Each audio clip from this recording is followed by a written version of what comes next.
Muito bem. Então vamos orar.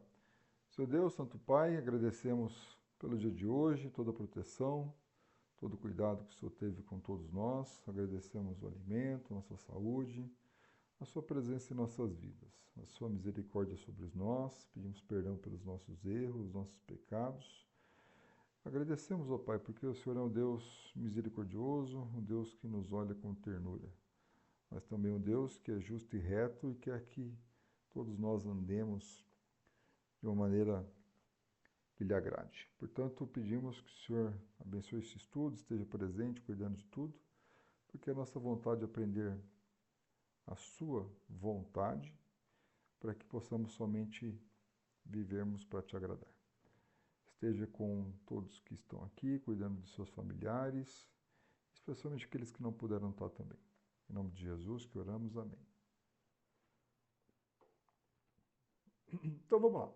Hoje a gente vai tratar sobre o plano da salvação, ou então, como alguns autores colocam, chamado de o mecanismo da salvação. Ou seja, o mecanismo que Deus encontrou, que Deus criou, para que o ser humano pudesse se achegar a Deus novamente. Um mecanismo muito importante, porque vamos até ler um verso que não está no meu script aqui. Vamos ler lá Isaías, acho que é 59,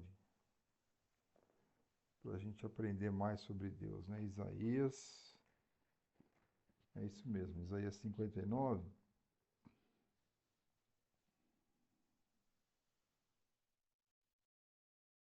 Os versos 1, 2 e 3. Eu vou ler aqui, tá?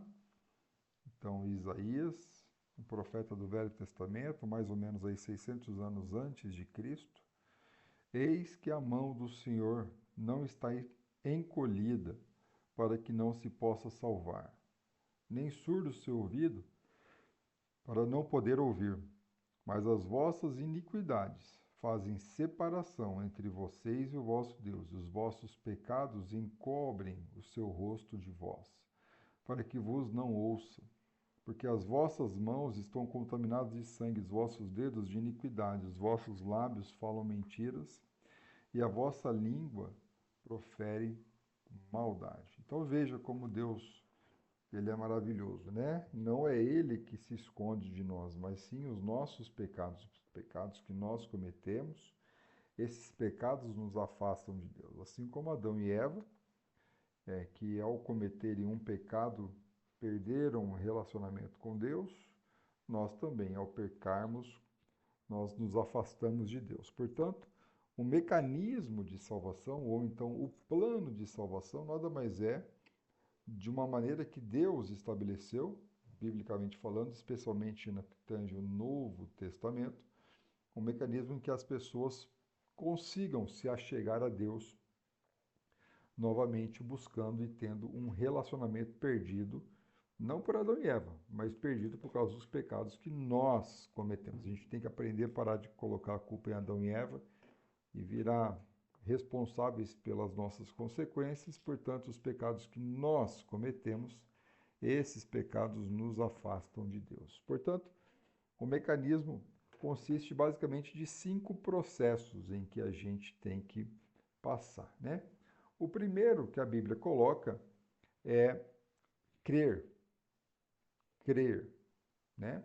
Se você tiver com a sua Bíblia aí, convido a abrir em João 3,16. É um verso conhecido por todos, talvez alguns saibam decor. João 3,16.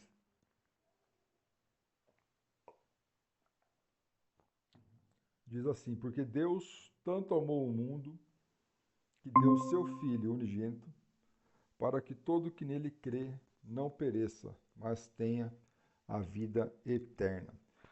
Portanto, esse João 3,16 vai falar do amor de Deus pelo mundo, que deu seu Filho unigênito, para o que todo que nele crê não pereça, mas tenha a vida eterna. Então, a condição sine qua non para que você tenha, para que você e eu tenhamos a vida eterna, é crer em Jesus Cristo, ok?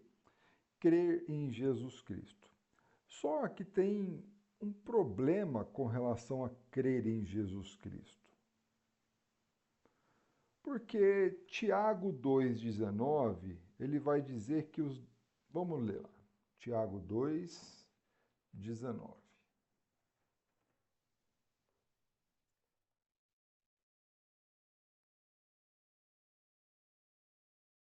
Tiago 2,19 diz assim.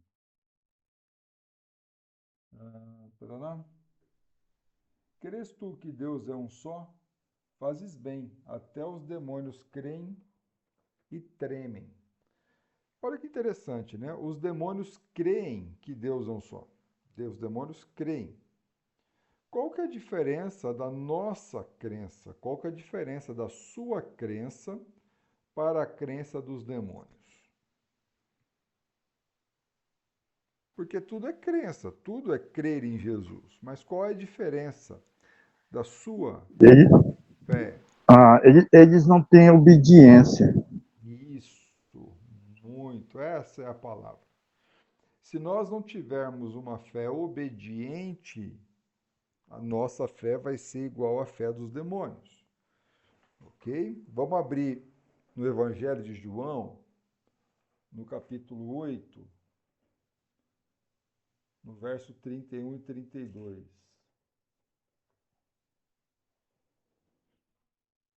Evangelho de João, capítulo 8, 31 e 32, ele vai falar sobre fé, ele vai falar sobre crer, ele vai falar sobre permanecer. Então diz assim, João 8, 31. Disse, pois, Jesus aos judeus que haviam crido nele: Se vocês permanecerem na minha palavra, serão verdadeiramente os meus discípulos, e conhecerão a verdade, e a verdade vos libertará. Olha só que interessante. Esses judeus, eles haviam crido em Jesus Cristo. Eles haviam acreditado em Jesus Cristo. É esse fato deles crerem em Jesus Cristo não é um fator sine qua non de garantia de que você vai para o céu. Porque Jesus disse: se vocês permanecerem na minha palavra, serão verdadeiramente os meus discípulos. Então, crer tem que estar sempre associado ao permanecer nos ensinos de Jesus Cristo, a ser obedientes aos ensinos de Jesus Cristo. Um outro verso que eu gosto muito, ainda dentro do Evangelho de João, no capítulo 12, o 42 e o 43, João 12, Evangelho de João, capítulo 12, 42 e 43. Contudo, muitos dentre as próprias autoridades creram nele, mas por causa dos fariseus não o confessavam para não serem expulsos da sinagoga, porque amaram mais a glória dos homens do que a glória de Deus. Então essas pessoas creram em Jesus Cristo. Essas pessoas acreditaram em Jesus Cristo, mas não obedeceram, não o confessavam por causa do medo de serem expulsos da sinagoga, porque amaram mais a glória dos homens do que a glória de Deus, ou seja, deram mais glória aos homens do que a Deus. Portanto, não era uma crença obediente. Portanto, a nossa crença em Jesus Cristo, para que nós possamos ter a vida eterna, é uma crença obediente aos seus ensinos. Ainda no capítulo 12, no verso 48, olha, esse é um excelente verso para a gente conseguir tentar decorar, né? Ele vai falar assim, ó, João 12, 48, quem me rejeita e não recebe as minhas palavras, tem quem o julgue. A própria palavra que tenho proferido, essa julgará no último dia, porque eu não tenho falado por mim mesmo, mas o Pai que me enviou, esse me tem prescrito o que dizer e o que anunciar. E eu sei que o seu mandamento é a vida eterna. As coisas, pois, que eu falo, como o Pai me tem dito, assim eu falo. Então, uma fé obediente, o verso 48 vai falar que é uma fé onde as pessoas recebem as palavras de Jesus. Receber as palavras de Jesus, nada mais é do que acatar como um mandamento, ou seja, viver em obediência a essas palavras, a esses ensinos. Então, o primeiro passo do mecanismo para a salvação é crer em Jesus Cristo. E uma crença diferente da crença dos demônios, é uma crença obediente, é uma crença em que nós permanecemos nos ensinamentos de Jesus Cristo, não uma crença mentirosa e enganosa. Isso tem tudo a ver com a doutrina da igreja, que nós vamos estudar mais para frente, mas é sim uma crença obediente, ok? Alguém quer falar alguma coisa sobre crer em Jesus Cristo?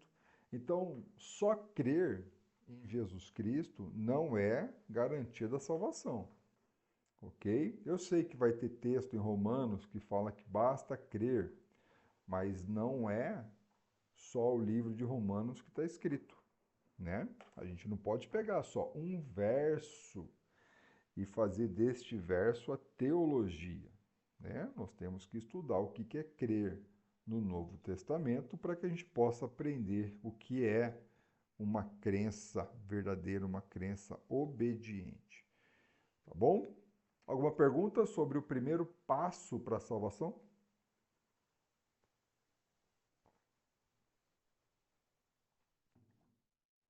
Maravilha. Interessante que é crer em Jesus Cristo. Não é para crer na igreja, não é para crer no pastor, não é para crer no apóstolo que está aí nas mídias sociais, não é para crer no Papa, não é para crer em nada disso. É a crença obediente aos ensinamentos de Jesus Cristo. Eu tenho falado muito para muitas pessoas que Jesus Cristo não deixou pastor para a gente. Jesus Cristo deixou as suas palavras para a gente, que a gente possa ir direto na fonte. Nós temos visto muitas pessoas não estudando a Bíblia e deixando com que pessoas leiam a Bíblia para elas. E aí, colocar a nossa salvação sobre as costas de outras pessoas é muito arriscado. Muito bem, então vamos agora para o segundo ponto sobre o plano de salvação, um mecanismo de salvação. Eu gostaria de ler um texto com vocês, de um texto que está lá em 2 Pedro, 2 Pedro, capítulo 3, verso 9.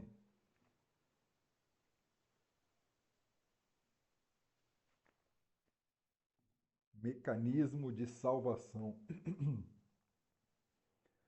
Esse é um texto que a gente vai voltar nele depois para falar sobre a segunda volta de Jesus Cristo, mas não é o momento para tratar disso ainda, né? Então, segundo Pedro, lá perto do Apocalipse, no capítulo 3, verso 9, diz assim: Não retarda o Senhor a sua promessa, como alguns a julgam demorada. Pelo contrário, ele é longânimo para convosco, não querendo que nenhum pereça, senão que todos cheguem ao arrependimento. Então, o segundo mecanismo, o segundo passo é arrependimento. Agora, o que significa arrependimento? Quem gostaria de dar uma ideia?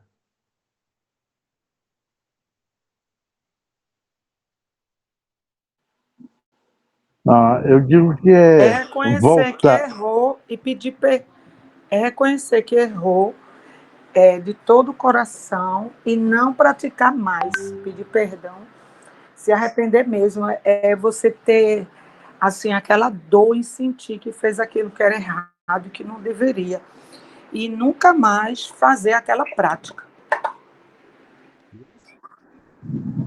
Eu digo que é quando você toma um caminho e você sabe que está errado, você vai se arrepender. Então você não vai continuar mais naquele caminho. Você vai voltar, está entendendo? Por outro caminho, por outro lado.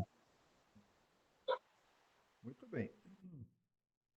Nós vamos conversar mais para frente, em outras aulas do curso, sobre o que a Anísia disse. Será que é possível nós nunca mais cometermos um pecado que nós cometemos? Porque do jeito que a Anisa disse, eu acho que eu estou indo para o inferno, porque é um tal de repetir pecado que a gente parece que não aprende nunca. Então a gente vai ter uma aula sobre isso mais para frente, Anisa. Mas a ideia é essa. A ideia é essa, sim, a gente se arrepender profundamente e lutar para que a gente não peque mais. Mas o arrependimento. É isso que eu queria, professor, licença. É isso que eu estou dizendo. Não é que a gente nunca mais possa fazê-lo, mas você, ainda que o faça, você vai se entristecer, ainda que você lute para não fazer. Você não tem mais prazer em fazer aquilo. E você vai sempre pedir perdão até você ter aquela convicção que não possa mais fazer, mas se fizer, não é assim, não é uma coisa deliberada que você já programou fazer. Porque eu acho assim, se você faz deliberadamente e continua fazendo, você não se arrependeu. É preciso uma mudança de comportamento, pelo menos que você lute para não fazê-lo. Já que você tocou nesse assunto, vamos ler um texto de 2 Coríntios, no capítulo 7.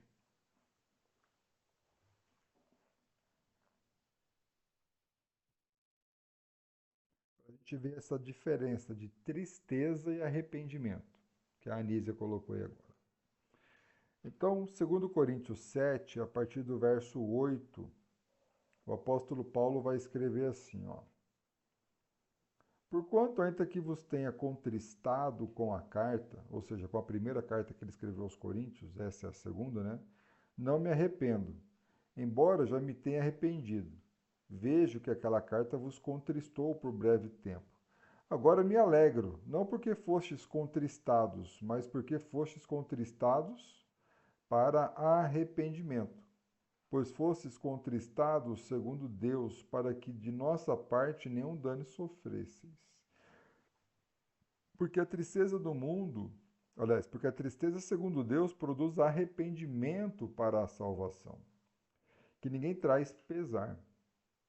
Mas a tristeza do mundo produz a morte. Então, é justamente essa a ideia. O mecanismo da salvação depende de um sentimento nobre, que é o arrependimento. Nós temos que estar arrependidos. Arrependidos do quê? Arrependidos do quê que a gente tem que estar?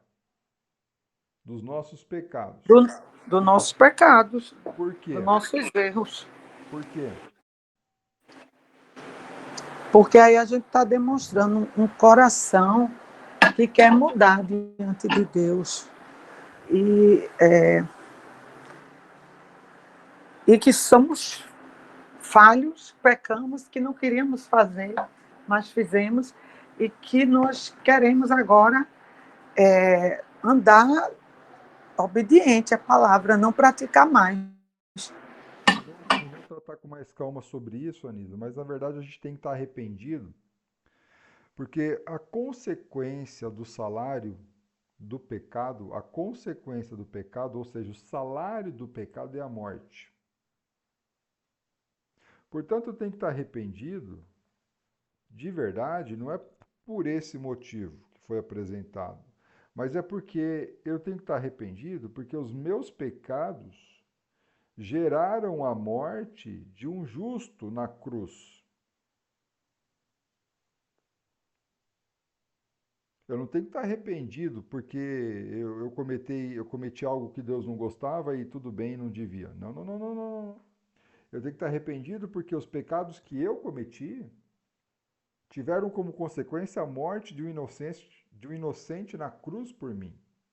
Essa é a mensagem do Evangelho. Eu tenho que estar arrependido porque os meus pecados mataram Jesus Cristo. Esse é o sentimento mais nobre que envolve. O entendimento de que tenho que estar arrependido. Não porque eu pequei, porque o salário do pecado é a morte, e Jesus morreu na cruz para pagar um preço que eu não conseguia pagar. Inclusive, professor, é o sermão da igreja no primeiro século, né? O primeiro sermão dela diz assim: esteja absolutamente, pois, certo a toda a casa de Israel, que a esse Jesus que vós crucificaste, Deus o fez Senhor e Cristo. Aí vai perguntar, o que faríamos, irmão? Então, eles provocam a fé Antes de perguntar o que faremos, como que estava o coração deles? arrependido, doído, compungido. Compungiu-se-lhe o coração deles e perguntaram aos apóstolos o que fariam. Sim, sim, sim.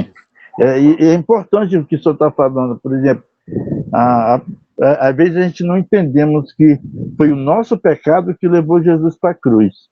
Vamos parar de polarizar. Eu sempre falo, eu brinco com os alunos o seguinte: vamos parar de falar os nossos pecados. É o meu pecado. Isso, porque quando eu falo o meu pecado, a culpa é minha. Quando eu falo a nossa, eu divido a culpa. Não, não, não, não, não. De fato. Eu pequei e eu matei Cristo na cruz. Eu sou responsável. É importante não polarizar também, porque polarizando a gente está demonstrando uma fuga. É. Está entendendo? Obrigado, viu, professor? Então, o primeiro. Professor, foi muito boa essa explicação aí do senhor sobre essa questão de Deus estar levando um inocente à cruz, Jesus, né? Porque eu sempre pensava de uma maneira assim, que eu pequei, eu estava entristecendo o coração de Deus e que eu não deveria fazê-lo e que entristecia o Espírito Santo. Mas eu não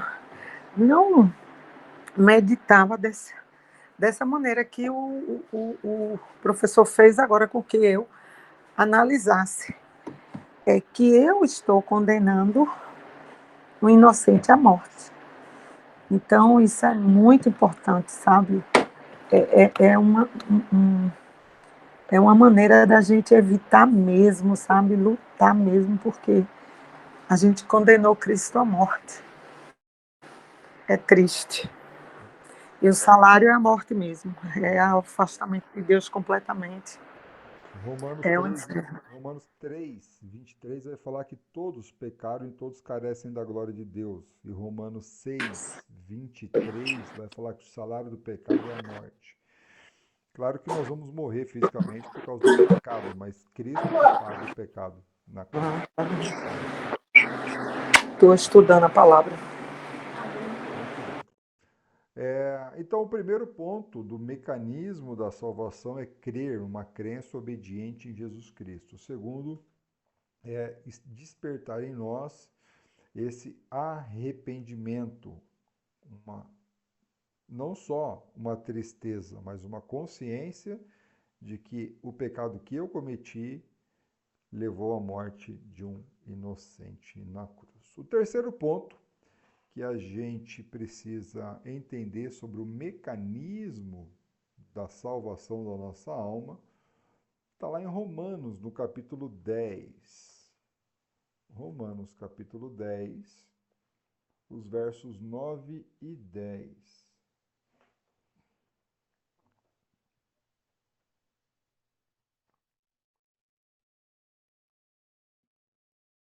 Romanos 10, a partir do verso 9, diz assim: Se com a tua boca confessares Jesus como Senhor, e em teu coração creres que Deus o ressuscitou dentre os mortos, serás salvo. Olha que lindo. Se você confessar com a sua boca que Jesus é o Senhor e crer em seu coração que Deus o ressuscitou dentre os mortos, será salvo. Pronto.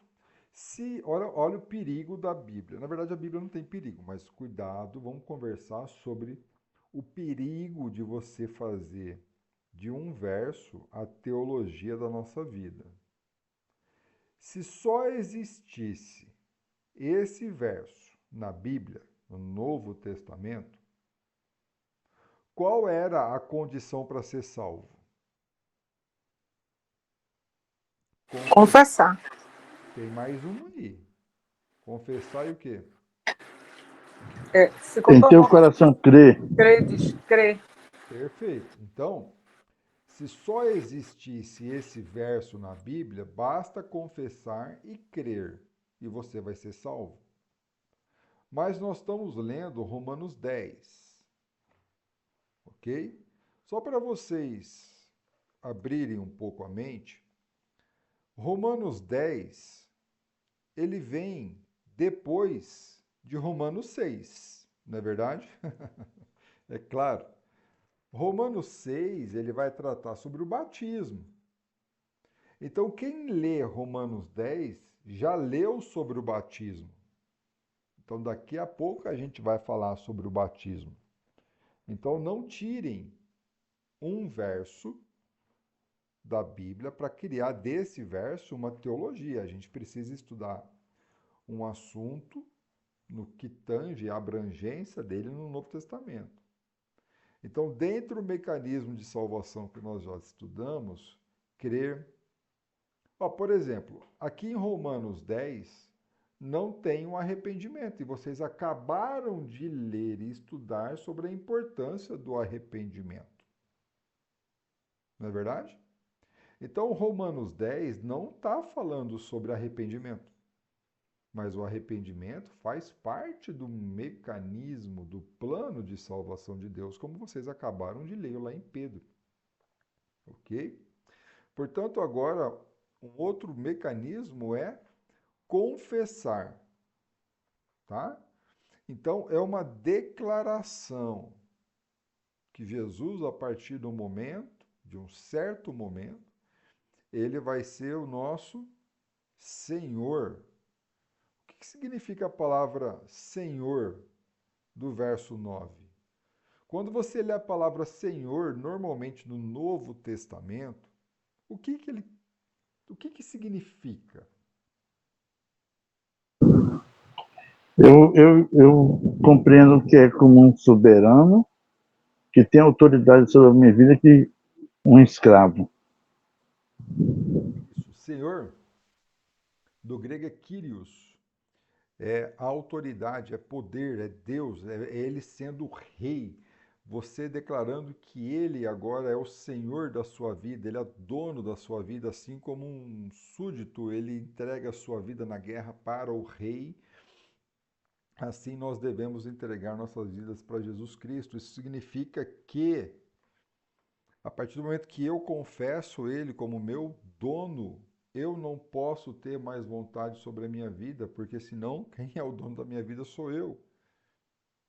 Nós temos que aprender a ter esse relacionamento com Deus, de colocar Deus em primeiro lugar nas nossas vidas, e entregar nossas vidas a Ele, e deixar com que Ele nos leve aos lugares que Ele quer nos colocar. Muitas vezes a gente quer se batizar e quer fazer parte da igreja e tudo mais, mas a gente de fato não se entrega para Jesus Cristo, a gente não confia no caminho dele, a gente não se dedica a fazer com que ele tenha o poder sobre a minha vida. Muitas vezes a gente se entrega para Jesus, e tem até aquela música, né? Solta o cabo da nau. Muitas vezes a gente se batiza e quer continuar tendo o controle do barco.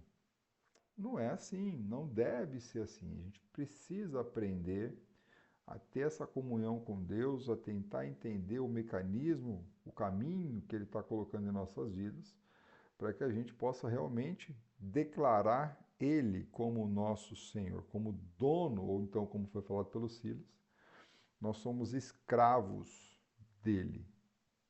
É esse o mecanismo que a gente precisa aprender. Então, se a gente confessa que Jesus agora é o dono da minha vida, porque antes a gente pertencia ao diabo. Nós pertencíamos a uma entidade, né, a um Deus com D minúsculo, né, que nós éramos escravos dele. Aproveitando, deixa eu falar para vocês uma coisa. Eu tenho ouvido de muitos alunos, a gente é livre. Não, a gente não é livre. Cristão não é livre. O cristão foi liberto da lei. Nós não somos livres para fazer o que a gente quer. Nós temos livre-arbítrio, a gente faz o que quer da vida, mas veja bem. Ou a Bíblia vai falar que ou nós somos escravos do pecado ou escravos da justiça. Nós não somos livres para fazer a nossa vida com bel prazer. Ou eu sou escravo do diabo, ou sou escravo de Cristo. Nós temos que aprender que eu não tenho liberdade para fazer o que eu quero da minha vida. Porque se eu estou fazendo o que eu quero da minha vida, eu não entreguei ela para Jesus. É muito delicado isso. A gente precisa aprender que eu sou que os cristãos devem se colocar como escravos de Cristo, porque antes nós éramos escravos do pecado, do diabo.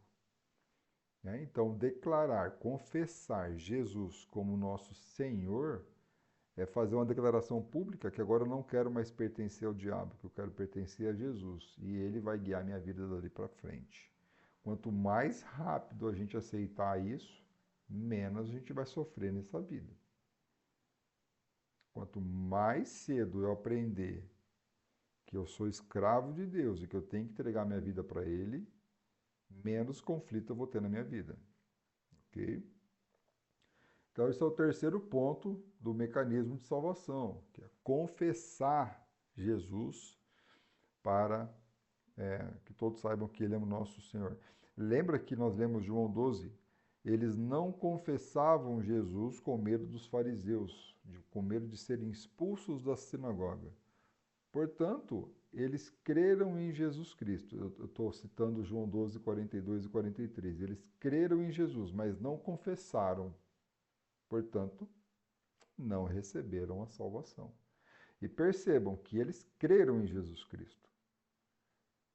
Eles creram, mas não confessaram, então não tem como eles terem e obterem a salvação. Então nós vimos até agora 3 mecanismos: crer, arrepender, e nós lemos sobre o confessar, ok?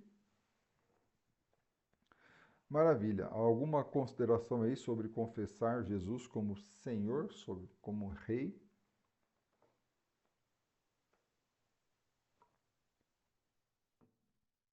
Vamos seguir. O quarto ponto é o batismo. O batismo, esse é um assunto entre Jesus e Nicodemos, que eu queria até ler com vocês. João capítulo 3. Vamos lá, João capítulo 3.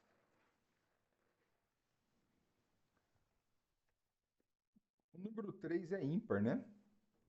Então vamos ler os versos ímpares. Vamos ler aí o verso 3, 5 e o 7. Até ajuda a decorar, né? Então, João 3, Evangelho de João, capítulo 3, Jesus conversando com Nicodemos, no verso 3. Então, João 3, 3. A isto respondeu Jesus: em verdade te digo, que se alguém não nascer de novo, não pode ver o reino de Deus. Então, esse novo nascimento faz com que a pessoa veja o reino de Deus. Não tem como ver o reino de Deus, não tem como ver o reino de Deus se a pessoa não nascer de novo. Verso 5. Respondeu Jesus: em verdade te digo, quem não nascer da água e do Espírito não pode entrar no reino de Deus. Então agora ele explica um pouco mais sobre esse nascimento, que tem a ver com água e tem a ver com Espírito. No verso 6, ele vai dar uma completada: o que nascido da carne é carne, o que nascido do Espírito é Espírito. Não te admires de eu te dizer, é necessário nascer de novo. Ou então, na Almeida, vai falar, importa-vos nascer de novo. Então, não é opcional. O batismo não é opcional, como algumas religiões têm pregado por aí.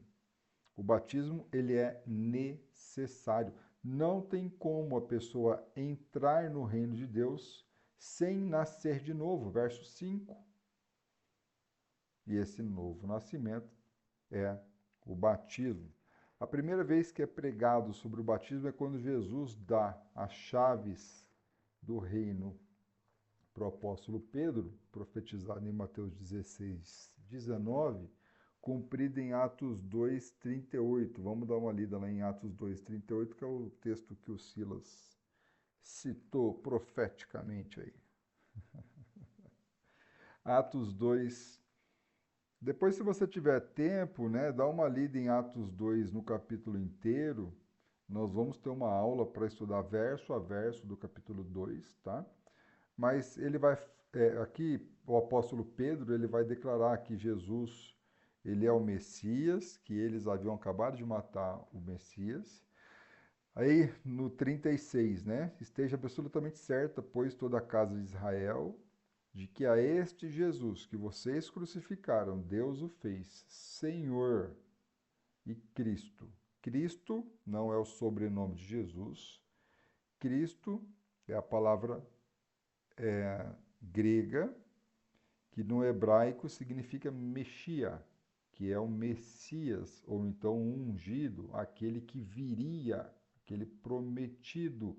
Então, Jesus, o Cristo, ou então Jesus, o Messias. É que Cristo é a palavra no grego, tá bom? 37. Ouvindo eles essas coisas, compungiu-lhe o coração e perguntaram a Pedro e aos demais apóstolos: Que faremos, irmãos? Respondeu-lhes Pedro: Arrependei-vos, e cada um de vós seja batizado em nome de Jesus Cristo, para a remissão dos vossos pecados, e recebereis o dom do Espírito Santo. Então, o batismo, como Jesus disse para Nicodemos, não é opcional. O batismo, ele é obrigatório. Para que serve o batismo? Primeiro, o batismo é imersão total dentro da água. Não vale jogar aguinha na cabeça, como algumas religiões fazem, como, por exemplo, os presbiterianos. Ok? Então, o batismo é... A palavra batismo significa estar inserido, ou então dentro de, ou então envolto de uma grande quantidade de alguma coisa, tá? Então, o batismo de Atos 2:38, você precisa estar totalmente submerso dentro de uma grande quantidade de água, envolto por uma grande quantidade de água, com um sentimento de arrependimento. Então, se as pessoas foram batizadas, mas não com o sentimento de arrependimento, esse batismo não é o batismo bíblico correto. Muitas pessoas, outro dia eu estava conversando com uma pessoa que ela se batizou na igreja católica para poder casar. Então o padre falou para ele, olha, só te batizo se eu só faço o seu casamento se você for batizado na igreja católica. Então ele se batizou. Esse é um batismo bíblico que gera a salvação? Não. Esse é um batismo que deu a condição dele se casar na Igreja Católica. Isso não é o batismo que dá a salvação para as pessoas. Não tem o sentimento de arrependimento. Então, esse batismo não é válido. Ah, eu quero batizar para tomar a ceia. Está errado. Não é um sentimento correto. O sentimento é o arrependimento. Ah, eu quero batizar para entrar para a igreja. Não, eu não quero batizar para entrar para a igreja. Eu quero me batizar porque os meus pecados geraram a morte do inocente. Então, nós precisamos ter o correto entendimento do que é o batismo. Bom, então, uma vez batizado, qual é o único nome que tem que estar envolvido no batismo? Jesus.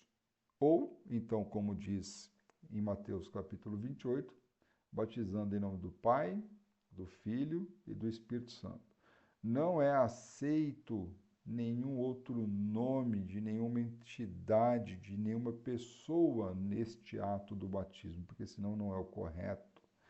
Como algumas pessoas batizam e colocam o nome, por exemplo, de Ellen White, como na igreja adventista, né? Ah, você se batiza em Jesus? Sim, mas você crê na profetisa Ellen White? Não, pera lá, não tá escrito isso na Bíblia, né? Então, esse não é o batismo correto, tá? Para que serve o batismo em nome de Jesus Cristo com o sentimento de arrependimento? Para duas coisas, o verso vai continuar. Para a remissão de pecados, então a primeira coisa que acontece no batismo é a remissão de pecados. Não existe para um pecador como tirar os seus pecados, a não ser através do batismo. O batismo é o momento em que você tem o perdão de pecados e, uma vez limpo dos seus pecados, uma vez puros, lavados, nós receberemos o dom. Receberemos, não, a pessoa recebe o dom, que é a presença interior do Espírito Santo. Então, quando que a pessoa recebe o Espírito Santo?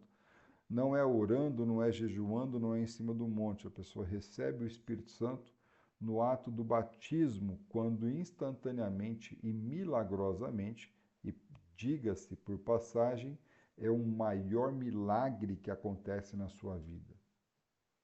Porque o único que pode tirar pecados é Deus. É muito maior o milagre de remover pecado do que a cura de um câncer. Porque a cura do câncer vão morrer atropelado depois. Mas a remissão dos pecados de uma pessoa acontece milagrosamente pelo ato divino no batismo. Então, o batismo, em nome de Jesus, serve para remover os pecados e aí, instantaneamente, sem os pecados, isentos dos pecados, lavados pelo sangue de Jesus Cristo, nós recebemos o Espírito Santo. Portanto, depois de batizados, se a gente pecar, o mecanismo para perdão de pecados é outro. Mas, enquanto nós não somos batizados, podemos pedir para que Deus perdoe, mas Deus não perdoa biblicamente os nossos pecados, mesmo sendo um Deus misericordioso. O único mecanismo para perdoar pecados é o batismo, ok? Então, para que serve o batismo? Para que as pessoas possam entrar, ver o reino de Deus. É onde as pessoas são salvas. Então, o batismo faz parte do mecanismo da salvação. Olha o verso 47. Louvando a Deus e contando com a simpatia de todo o povo, enquanto isso acrescentava-lhes o Senhor dia a dia os que iam sendo salvos. Então só existe salvação por meio do batismo. Só existe salvação no reino de Deus, na igreja de Jesus Cristo. Não existe salvação fora desse mecanismo. Ok?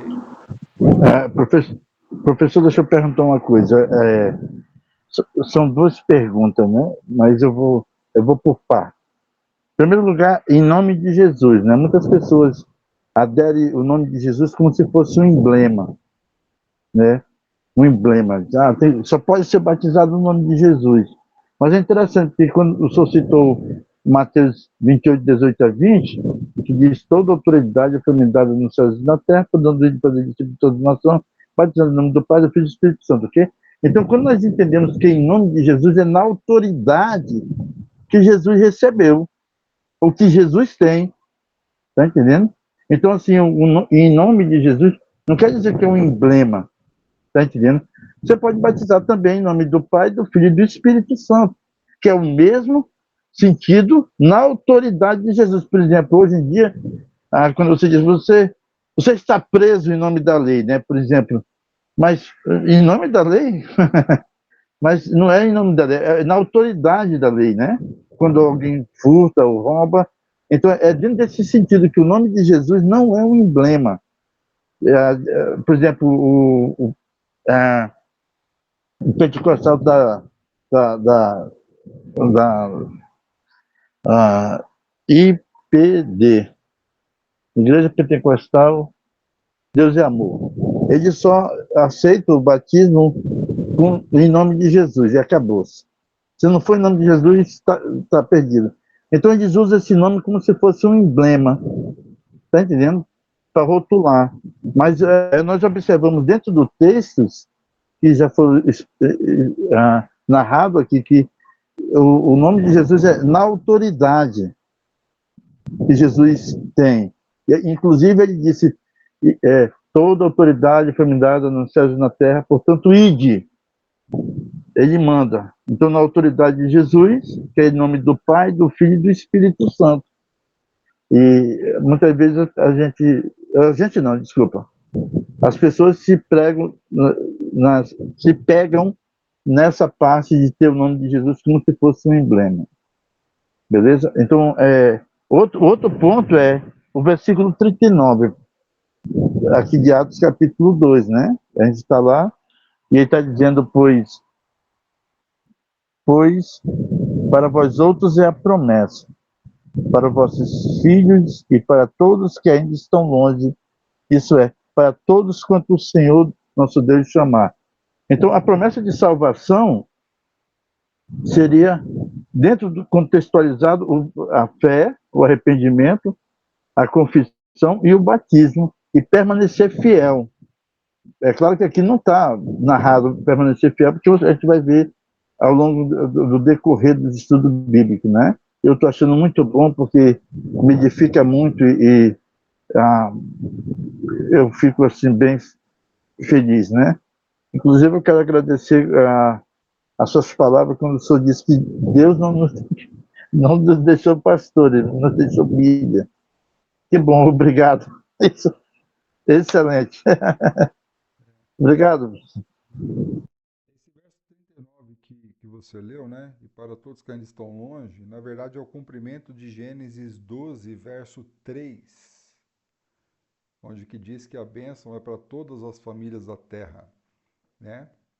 Que se cumpre lá no livro de Gálatas, capítulo 4, vai falar que é o Espírito, é o prometido. Mas deixa isso para a gente estudar mais para frente. Ah, valeu, já encaixei. É quando ele faz a promessa para Abraão. Puxa, professor, beleza. Já. Então, já que você ficou em êxtase, leia Gálatas capítulo 4 aí. Aqui a gente vai dando a 3,14. Gálatas 3,14. Vamos ver se você conhece esse verso aí. Claro, conhecer, conhece, né? Claro. Pode ler, se achou, pode ler. Gálatas 3,14.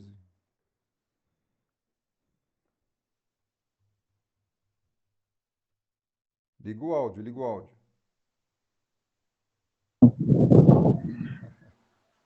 Para que a bênção de Abraão chegasse aos gentios em Jesus Cristo, a fim de que recebêssemos pela fé o Espírito prometido. Valeu.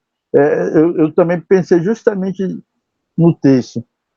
Agora eu associei bem melhor, que ele diz que essa é a promessa. Então é a promessa feita lá, cumprida aqui em Atos, e, claro, exercida aí como Paulo, nos livros de Paulo, né? E demais.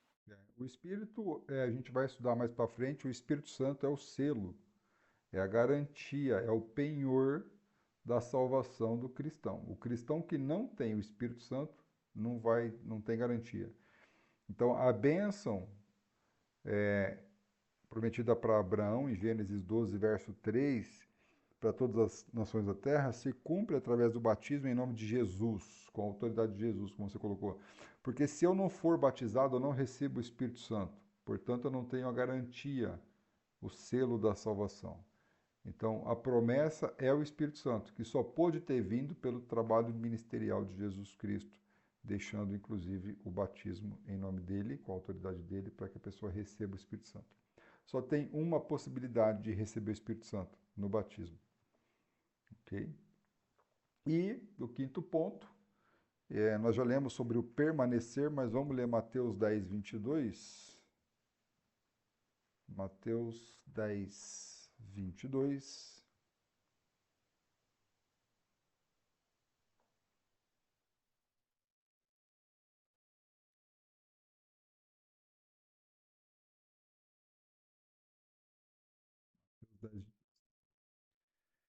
Serei odiados de todos por causa do meu nome. Aquele, porém, que perseverar até o fim, esse será salvo.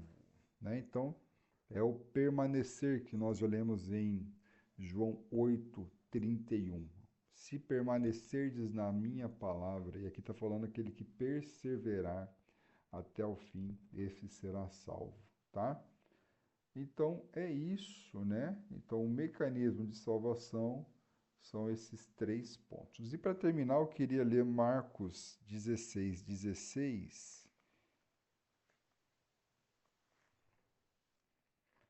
É um texto, alguns um pouco polêmico, né? Marcos 16, 16 diz assim: Quem crer e for batizado será salvo. Quem, porém, não crer será condenado. Quem crer e for batizado será salvo. Claro que a pessoa que crê e vai querer ser batizado, ele vai confessar Jesus como seu Senhor e Salvador, porque ele entendeu que o batismo é importante, que tira o pecado e que Jesus morreu na cruz.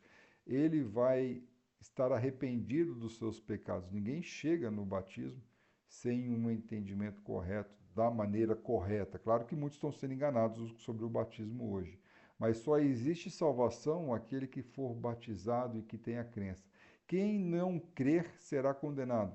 Por que que a pessoa não crer vai ser condenada? Porque quem não crer em Jesus Cristo não vai confessar, não vai ter o entendimento de que ele morreu na cruz, não vai ser batizado e, consequentemente, não vai permanecer nos ensinos de Jesus. Então, crer é o primeiro passo. Crer é obediente, uma crença obediente. Então, quem crer e for batizado será salvo. Agora, não pode ser batizado depois. O verso não fala assim, ó, quem crer será salvo, mas pode ser batizado depois. Não é isso que o verso diz. É quem crer e for batizado, aí sim será salvo. Então, muitos acham que estão sendo salvos, mas não estão sendo batizados. Está errado? E uma outra coisa que está errada que a gente vê por aí, a pessoa é batizada e é salva. Ela pode crer depois, como, por exemplo, acontece na Igreja Católica. Na Igreja Católica, a criança é batizada, mas ela vai crer depois. Não, não é isso que está escrito no verso, né? O verso fala, quem crer e for batizado será salvo. Primeiro vem crer, depois o batismo. Pode ser no mesmo dia, pode ser meses depois, não importa. Mas só vai ter a salvação aquele que creu primeiro, batizou e aí é salvo. Então não pode inverter a ordem das palavras. Então eu não sou batizado primeiro, creio depois, aí eu. Não. Primeiro eu creio, depois eu sou batizado, aí eu vou ser salvo. Tá? Então, se vocês inverterem aí um verso, vocês vão criar teologia das igrejas. E aí é um problemão. Tá? Olha, infelizmente nosso tempo está chegando ao fim, mas nós conseguimos aí abordar os 5 passos do mecanismo da salvação. Crer, arrepender, crer, confessar, arrepender, batizar e permanecer nos ensinos de Jesus Cristo. O batismo de criança não é válido porque ela não creu. O batismo de igrejas que jogam só um pouquinho de aguinha na cabeça não vale porque a palavra batismo não é isso que significa. Então, avalie o seu batismo. Veja se seu batismo foi para casar com alguém na igreja XYZ ou se teve o sentimento correto de arrependimento. Uma outra coisa, o que a gente sente no batismo? O sentimento que nós devemos ter no batismo é aquele que o carcereiro e a Lídia tiveram, por exemplo, que é a alegria. Muitos vão ter uma queimação no estômago, alguém vai ter algum sentimento diferente, mas a sensação bíblica é de alegria, de poder ter agora um Deus vivo morando dentro da gente e a gente obtendo não mais a perdição eterna, mas a salvação eterna. Posso falar, Gustavo? Pode falar, Fernanda. Quando eu conheci a palavra através do Zé Carlos, na verdade, eu acho que deve ser esse tipo de sentimento, ou um pouco de confusão, né? Porque eu comecei e aquilo começou a me, aquela vontade de, porque a gente conhece, nas outras igrejas, a gente conhece de um modo diferente, a palavra sobre Deus, né? E daí eu queria, de qualquer forma, ser batizada. Então, eu comecei a estudar, só que, de repente, eu adoeci, né? Eu tive síndrome do pânico e eu adoeci. E eu tinha noção de que se a gente não for batizado, a gente vai para o inferno, né? Porque a gente aprende isso, né? Vai para o inferno, não pelo fato de você crer e declarar que Ele é o Senhor da sua vida, né? As pessoas, às vezes, têm um entendimento, né, fora, eu acho, né, principalmente na católica, de que se você somente for batizado, você já vai para o céu com Jesus, né? Então, eu tinha isso na minha cabeça. E de repente, eu fiquei doente, então eu tinha... Começou a me dar aquele negócio, eu queria demais me batizar, porque eu tinha certeza que eu ia morrer e que eu não ia me reunir com Jesus, com todo mundo, era muito nítido isso na minha cabeça, sabe? Então houve um tempo assim que eu fiquei quase doida, até que eu me batizei. Nossa, eu acho que foi o dia mais lindo da minha vida, porque você entende a importância disso e a gente se transforma, né? Depois do batismo, a gente se transforma. Mas eu acho que essa confusão, assim, nas igrejas, na cabeça da pessoa, é muito assim o que eu senti antes de conhecer a palavra. O batismo é a data mais importante da nossa vida, É isso. porque é o dia que eu saio do rumo da morte e entro para o rumo da vida eterna. A gente Sim. comemora o aniversário como uma data inesquecível e esquece da nossa data desse novo e o mais importante nascimento, né? Nossa, eu tinha muito medo de não conseguir ver Jesus depois que eu conheço. Eu tinha muito na minha cabeça que eu ia morrer naqueles dias, né? Que eu estava muito louca. Então eu achava que eu não ia ver Jesus. Olha, é muito triste como a hora passa, nós temos menos de 1 minuto. Eu vou orar rapidamente e, se Deus quiser, a gente quinta-feira que vem se encontra novamente. Oremos. Glorioso Pai, agradecemos pelo seu amor que nos deixa esse mecanismo para vivermos eternamente do seu lado.